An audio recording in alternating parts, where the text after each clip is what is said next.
So you were asked to do homework 4-2. There she blows. And we'll go ahead and make sure that you understand everything that you're asked to do. When you're finding the derivative of these, you have an inside and an outside function. Does it help you to see it written as inside outside? Because then what you're doing is taking the derivative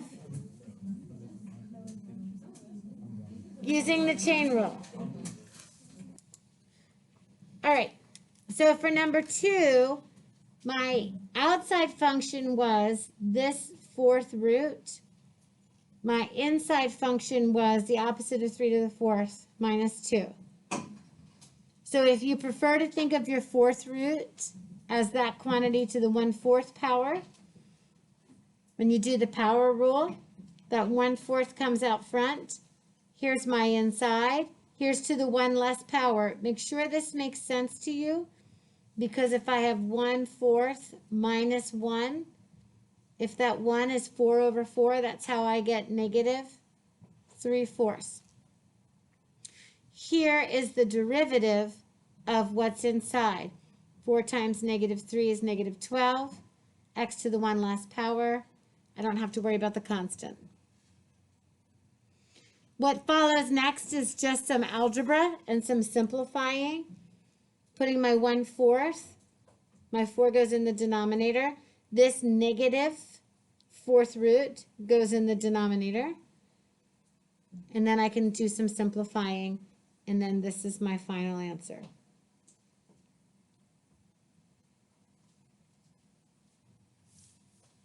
All right, so for number 3, because I have a product of 2 algebraic expressions, I need to make sure that I do my product rule.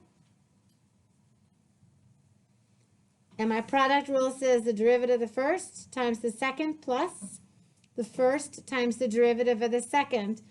Now this one is just a plain no problem. I don't have an embedded function there.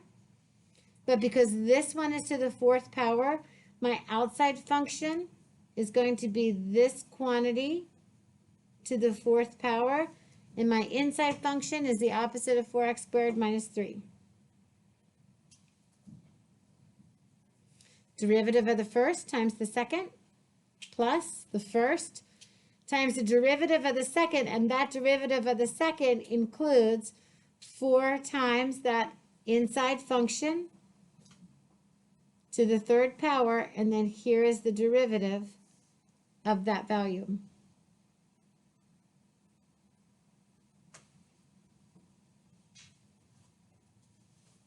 And then we have some simplifying. This 4 and this negative 8x become my negative 32x. And then I'm going to leave it there. Whatever they want us to do with it next is down the road. Plugging in an x value from the start might be easier than trying to simplify that further. All right, so number 4, I have a quotient. So I have my quotient rule, where I have my low times the derivative of my high minus my high times the derivative of my low. Square the bottom and away we go. The problem is my numerator has an embedded function. So my outside is going to be something to the 5th power. So that derivative, the 5 comes out, my inside to the 1 less power. My inside is x cubed plus 4, so that becomes 3x squared. Here's that derivative of the inside. And again, however much I can simplify, I will. I'll multiply. I usually just go ahead and multiply my coefficients. Everything else I leave be. Any binomial to a power. I leave B. It's not worth simplifying. All right, let's check out number 5. This one's easier to see my embedded function. My outside is this to the 4th power, and my inside is going to be this to the 5th power minus 1, and then check it out. I have an even, so I've got 3 levels. So this 4 comes out front, 4 times this to the 3rd power, times the derivative of the inside. This 5 comes out front, times the inside to the 4th power. Now the derivative of the inside is just 1 because that's just an x. But it will matter to me that you recognize that there was another level of the chain rule. So when you get down to this point, I still want to see that 1. And there I have my 4 times my 5. I'll call that 20. And then these expressions to this power. I'm not going to bother expanding. Make sure you have this parenthesis there. And then that's my final answer.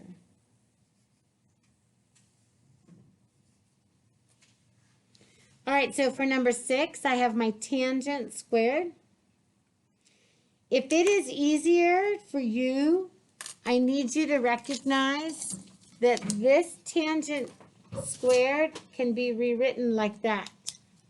And that makes it easier for you to see your outside function is something squared.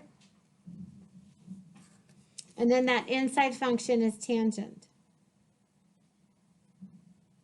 So I have 2 times my tangent x to the 1 less power. This 2 comes out front, tangent now to the 1 less power. And then the derivative of the inside, the derivative of tangent is secant squared. And then that serves as my derivative. So now that I have this value, they want me to find it at pi over 4. So if I have this value here, I'm going to plug that in, y prime of pi over 4. Here's where I'm plugging it in. And every time I see an x, I plug in a pi over 4. So twice the tangent of pi over 4. Pi over 4 is here on the unit circle, and that's where I have cosine and sine are the same. It's a 45-degree triangle, 45 right triangle, where I have the same x, same here and here, over root 2 over 2, up root 2 over 2. So my tangent's 1. My secant is friends with cosine. So my secant is 1 over the cosine. When I square that,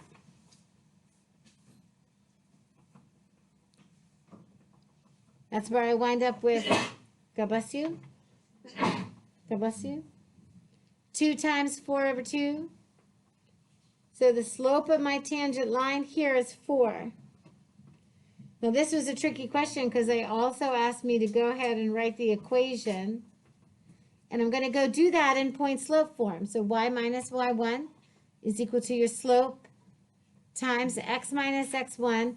My slope of my tangent line is 4. I found that there through my derivative. But what I need to find is the solution. So if I want to find the solution to my equation, I have to go up to my original equation. And I know that the tangent of pi over 4, which is 1 squared, is 1. So I plug in an input of pi over 4, gives me an output of 1. So here's my solution here, pi over 4 and 1. So I can rewrite my equation as y minus 1 is equal to 4 times x minus pi over 4.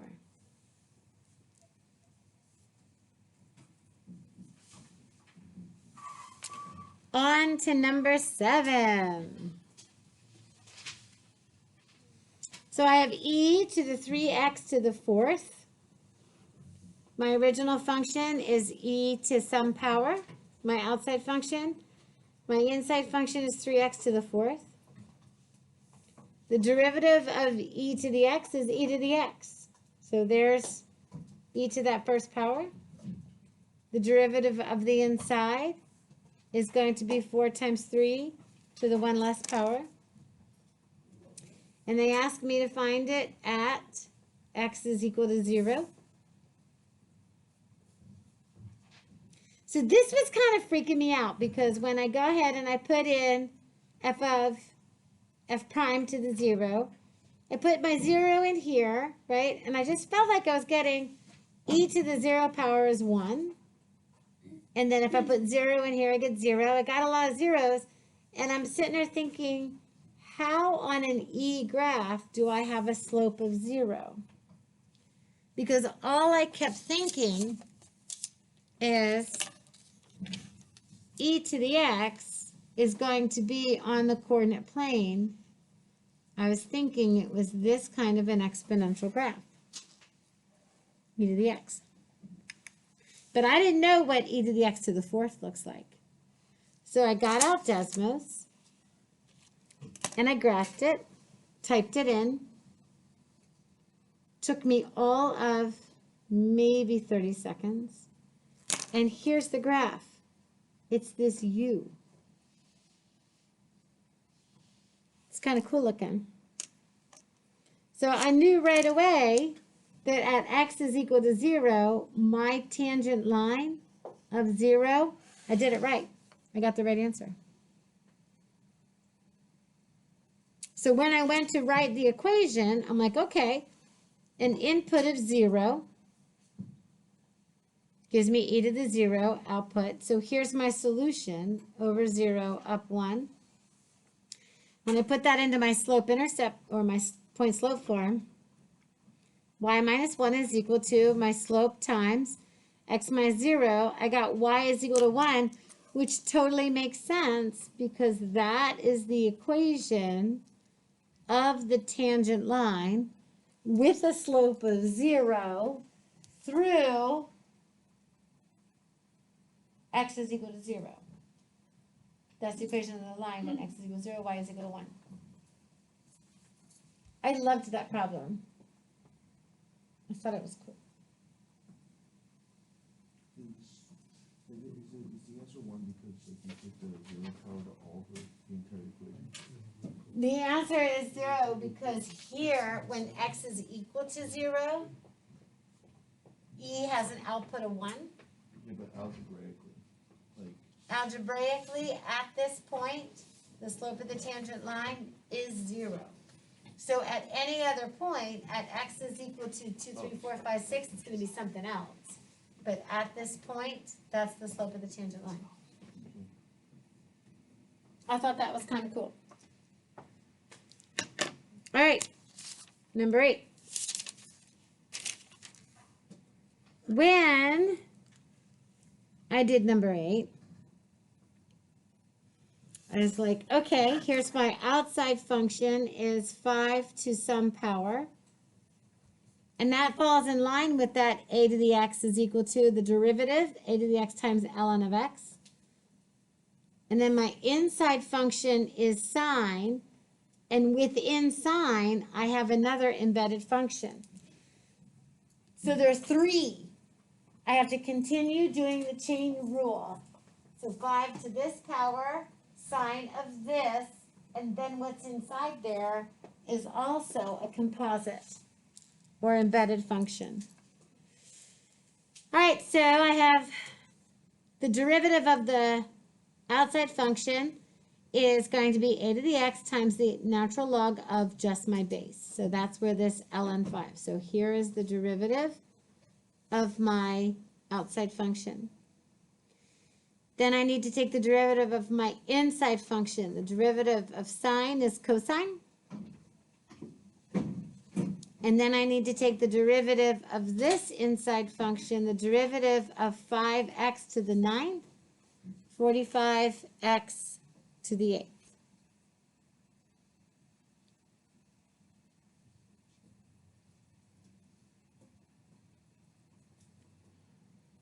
I did not bother simplifying a thing on that one. There's really nothing to simplify because this doesn't count as a coefficient. So I could bring my 45x to the 8th out in front. But it's just kind of all a mess. So I left it so. Where do you get that ln value? Because when I take the derivative of a constant to a power, that's the a to the x times ln of a. That's the property for finding the derivative of an exponential. And it's over there, see it? The derivative of, see it in pink here, Stephen? That's where that one is. Okay.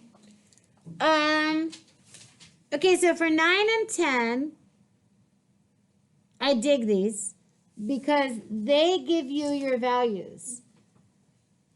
G of 1 is equal to negative 1. G prime of 1 is 2. H of 1 is 4. H prime of 1 is equal to 5.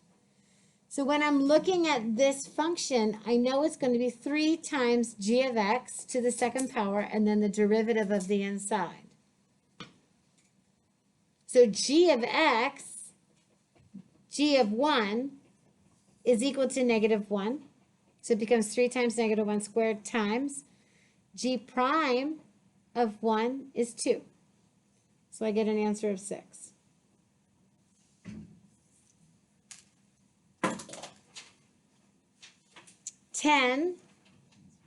I have my square root function as my outside function and h is my inside. So when I take the derivative, it's 1/2 times h to the negative 1/2 power times the derivative of that. H of x is equal to 4. I plug that in. H prime of x is equal to 5. I plug that in. And I get 5/4.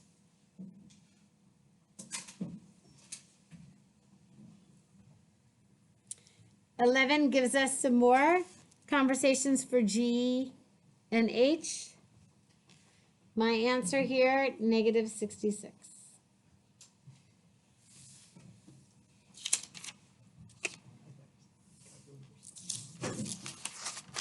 (12) Same G and H functions.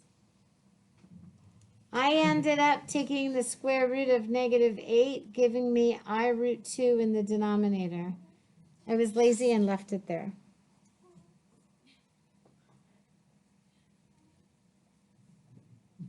Yeah, Can you explain where the I came from? sure. I'm taking the square root of a negative.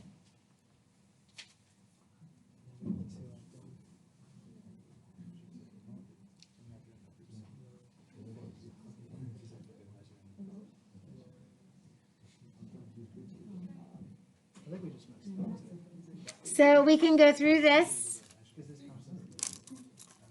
So let's talk about it. Ready? So it's 1 over h of x to the 1/2 power. So I went ahead and rewrote that as h of x to the negative 1/2. When I find the derivative, this 1/2 comes out in front times h of x to the 1 less power. So minus 2 over 2 puts me at negative 3/2 power times the derivative of what's inside. So when I go to figure out my h of x at negative 2, my h of x at negative 2 is equal to 1, right? Uh-oh.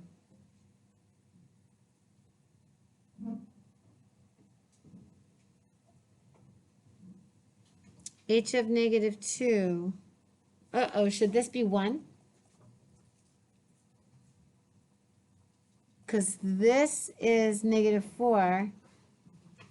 Should this be 1?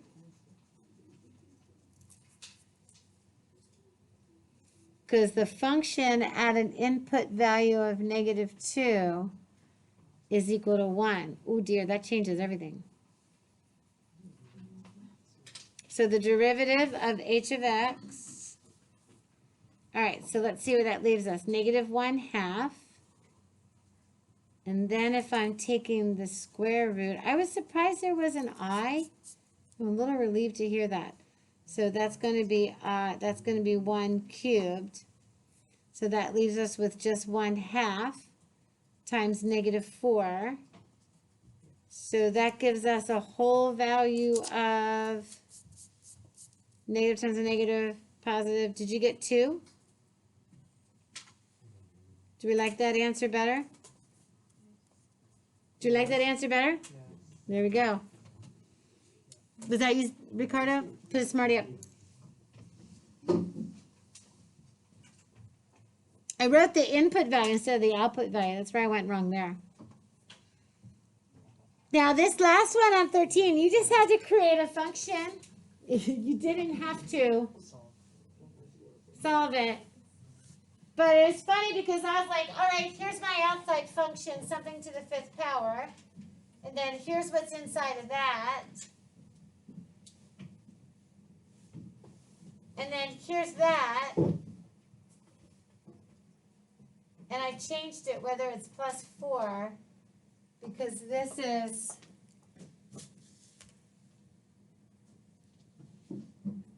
it's this, right? And then I had sine of 3x, and then I had 3x to the 4th. I went a little crazy. I would not want to find the derivative of that. I could. I would. I will. But I don't want to. Okay. So again, if you did the homework, awesome. Good job. Every single time that you do math, you learn math.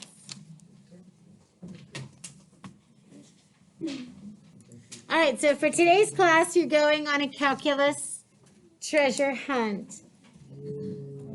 Woo, an anonymous note was left telling about a treasure hunt that was buried somewhere in the United States. Along with the note was a clue sheet, a list of 10 possible suspects.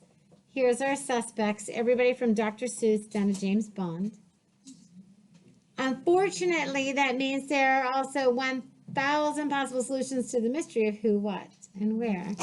Stranger still is a set of clues which allows somebody to solve the mystery by the process of elimination using calculus. There are 9 sets of 3 mathematical problems to solve the mystery. It's up to your team to solve the mystery. Good luck. So here's how this works, and I want to make sure that you have the updated version because I tried to write it on each of your papers. There should be a squared here. Okay, so what you're going to do is you're going to go to each of the stations and you're going to solve the problems. And at each station, you're going to be able to eliminate a suspect, a location, and a treasure. Once you find that answer, that's what you cross off.